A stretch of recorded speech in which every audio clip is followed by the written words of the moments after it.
For over 3 centuries, a shadowy trade thrived along the North African coast, one that saw over 1 million Europeans torn from their homes, shackled and sold into bondage.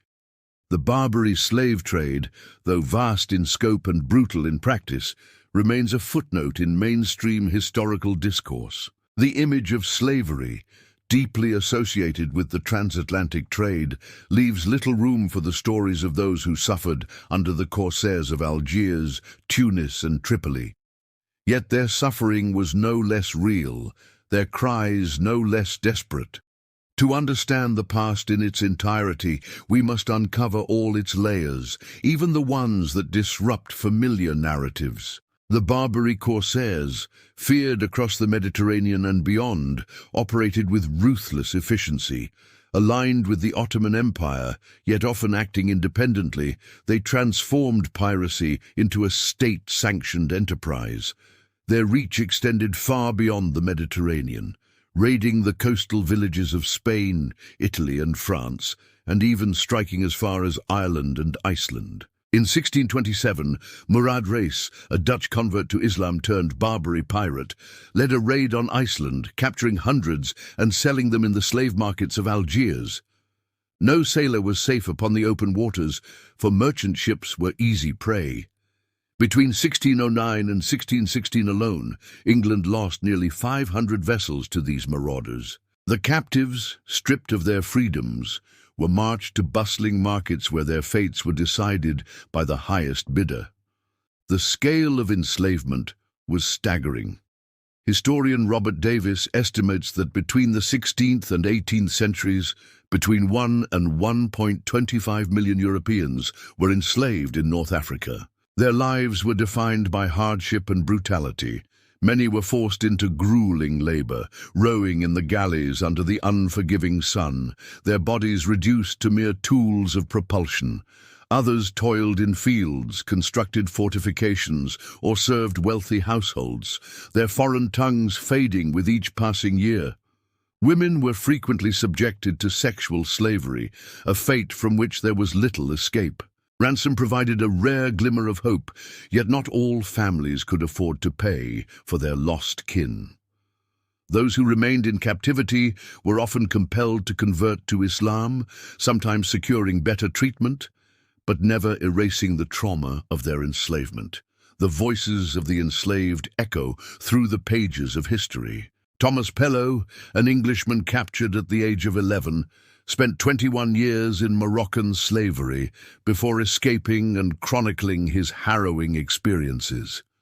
His memoir recounts the merciless punishments inflicted upon those who resisted, the ceaseless labor demanded of captives, and the fragile negotiations between survival and identity.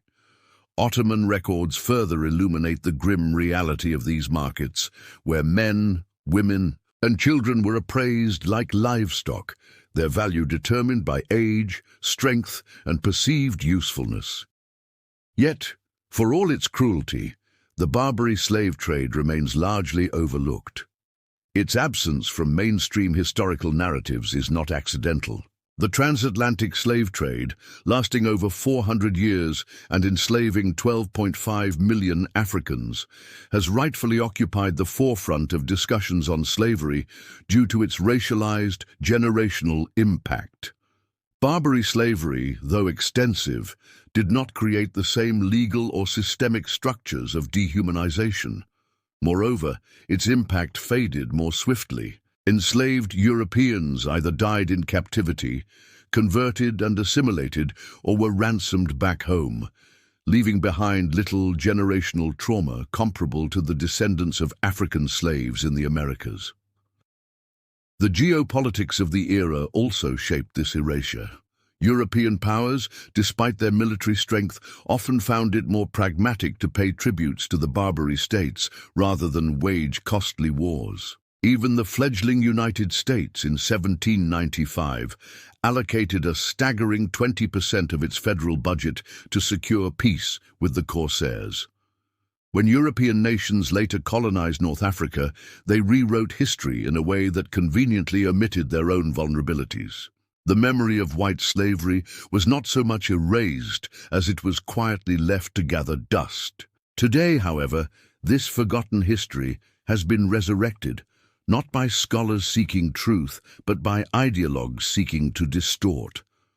The far right in particular has latched onto the Barbary slave trade to argue that slavery was never about race, that white people were enslaved too, and that the transatlantic trade has been unjustly emphasized at the expense of other narratives. This argument, however, is a manipulation of history. While Barbary slavery targeted Europeans, it was not a race-based institution. The Corsairs enslaved Muslims and sub-Saharan Africans as well. Conversion often provided a pathway to freedom, a stark contrast to the hereditary, race-based chattel slavery of the Americas, where blackness itself was codified as a permanent marker of enslavement. The appropriation of this history is not new. Even in the 19th century, Southern slave owners cited Barbary slavery to justify the enslavement of black people, arguing that slavery was a universal condition rather than a racial injustice. Today, the same narrative is repackaged and circulated through social media, often accompanied by misleading memes that conflate historical facts with outright fabrications. The goal is clear: to diminish the horrors of transatlantic slavery and to weaponize history for modern political agendas. But history is not a battlefield upon which suffering is weighed and measured against another. To acknowledge the enslavement of Europeans in North Africa does not diminish the enslavement of Africans in the Americas, just as recognizing the Holocaust does not negate the genocides of Armenia or Rwanda. The past should not be twisted into a game of competitive victimhood. Instead, it should serve as a mirror, reflecting the recurring patterns of human cruelty and the lessons we must learn to break those cycles. The story of the Barbary slaves is not just about suffering, it is about resilience, survival, and the complex web of history that binds us all. To know this history is to understand that no civilization, no empire, no people are immune from the moral failings of slavery. But to misuse this history is to betray the very people who lived through it. The real question is not who suffered more. It is who profits from keeping us divided over the past.